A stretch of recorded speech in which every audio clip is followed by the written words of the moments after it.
Rain lashed the taxi window. Blurred city lights swam through the watery glass. Inside the Uber, a stifling silence. The driver, a hulking shadow, hadn't spoken a word since picking me up. My unease grew with each passing block. I tried to break the silence. "Long shift?" I asked, my voice barely a whisper. No response. Just the rhythmic swish of the wipers and the hammering rain. My gaze drifted to the driver's rearview mirror. His eyes, dark and unreadable, met mine for a fleeting moment. A shiver ran down my spine. His face, half shrouded in shadow, seemed strangely devoid of emotion. My fingers tightened around my phone, my only lifeline to the outside world. The silence, once merely uncomfortable, now felt thick with unspoken menace. The air inside the car felt heavy, oppressive. It was as if a cold, unseen hand had pressed down on my chest, stealing my breath. My heart pounded in my ears, a frantic drumbeat against the symphony of the storm raging outside. Each tick of the clock on the dashboard seemed to echo my growing fear. The driver's silence was more than just unfriendly, it was unnerving. His presence filled the small car, a suffocating aura of something not quite right. I tried to rationalize my fear. Maybe he was just tired or having a bad day, but deep down, a primal instinct whispered a warning. Something was off. My eyes darted nervously around the car's interior. The cracked vinyl seats, the faint smell of stale cigarettes, the grimy window, all seemed to amplify my unease. I found myself focusing on the driver's hands gripping the steering wheel. They were large, meaty and crisscrossed with scars. Hands that could inflict damage. My heart hammered against my ribs. I needed to get out of this car, now! The GPS announced a right turn. The driver ignored it, continuing straight ahead. "Excuse me," I said, my voice tight with anxiety. "I think you missed the turn." The driver remained silent, his eyes fixed on the road ahead. "Hey," I said, my voice sharper this time. "That was my turn. Where are you taking me?" The driver finally spoke, his voice a low growl. "Just a shortcut," he muttered, his eyes still glued to the road. His words did little to calm my nerves. The streetlights grew sparser, the buildings around us shabbier. This was no shortcut. This was unfamiliar territory. Fear, cold and sharp, pierced through my anxiety. My hand trembled as I reached for my phone, my thumb hovering over the emergency call button. But what would I say? That my Uber driver was taking me on an unrequested detour? It sounded ridiculous, even to me, but something was deeply, terribly wrong. My gaze fell on a glint of metal beneath the driver's seat. A gun. My blood ran cold. This wasn't a misunderstanding. This was real danger. I had to get out, now. But how? The driver seemed oblivious to my terror, his face an emotionless mask. He hummed along to a song on the radio, a jarring counterpoint to the fear gripping my throat. I racked my brain, desperately searching for a way out. The child's safety locks, were they engaged? I couldn't risk alerting the driver by checking. I had to play it cool, act nonchalant, while my mind raced for an escape plan. The driver glanced at me in the rearview mirror, a flicker of something sinister in his eyes. My breath caught in my throat. He knew. He knew I was on to him. I had to make my move, and fast.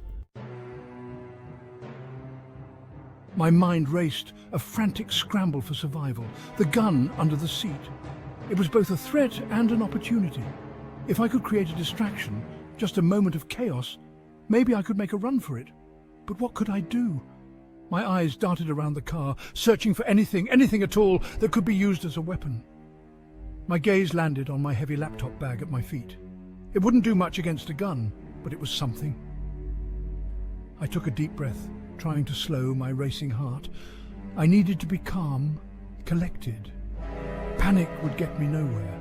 The driver hummed along to the radio, oblivious to the storm brewing inside me.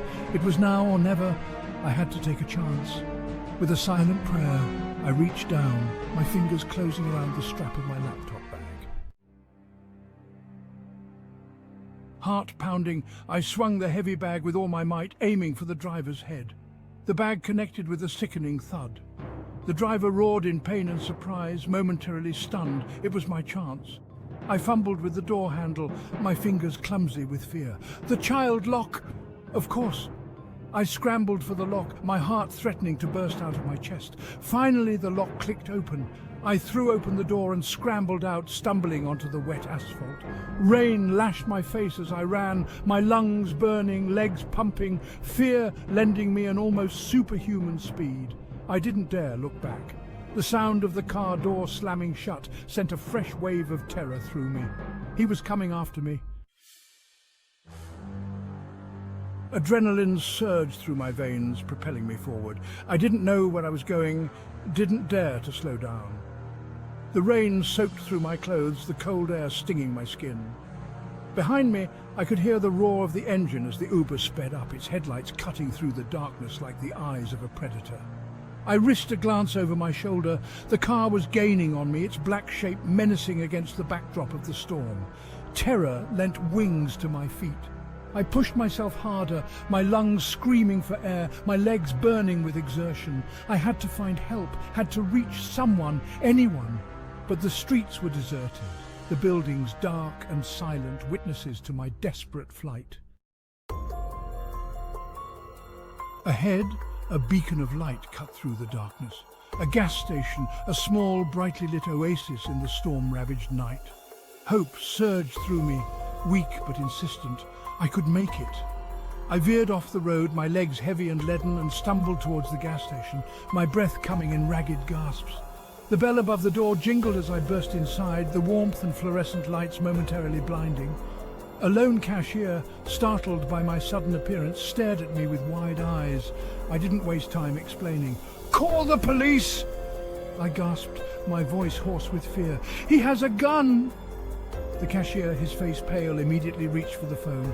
I collapsed onto the floor, my body trembling with exhaustion and relief. I was safe for now. The police arrived within minutes, sirens wailing, lights flashing. I recounted my story, my voice shaky, my body still trembling with adrenaline. The officers, their faces grim, took my statement, their questions a blur. They found the Uber driver a few blocks away, his car abandoned. He was apprehended after a brief chase. In the car, they found the gun, loaded and ready. Relief washed over me, followed by a wave of nausea. I had come so close. The thought sent shivers down my spine. I spent the rest of the night at the police station, wrapped in a blanket, sipping lukewarm coffee, as the enormity of what had happened sank in. The storm outside had subsided, but the storm inside me raged on. The events of that night left an indelible mark on my soul. The world, once a place of familiar routines and comforting predictability, now seemed fraught with hidden dangers, lurking shadows. I became hypervigilant, wary of strangers, my sense of safety shattered. The sound of a car backfiring sent me scrambling for cover. The sight of a man who vaguely resembled my attacker sent my heart into overdrive. But slowly, gradually, the terror began to fade. The nightmares became less frequent, the flashbacks less vivid.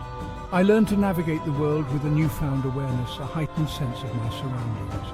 That night I learned that evil can wear an ordinary face, that danger can lurk in the most unexpected places. But most importantly, I learned that courage is not the absence of fear, but the triumph over it. I learned that even in the darkest of nights, hope, like a flickering candle, can still light the way.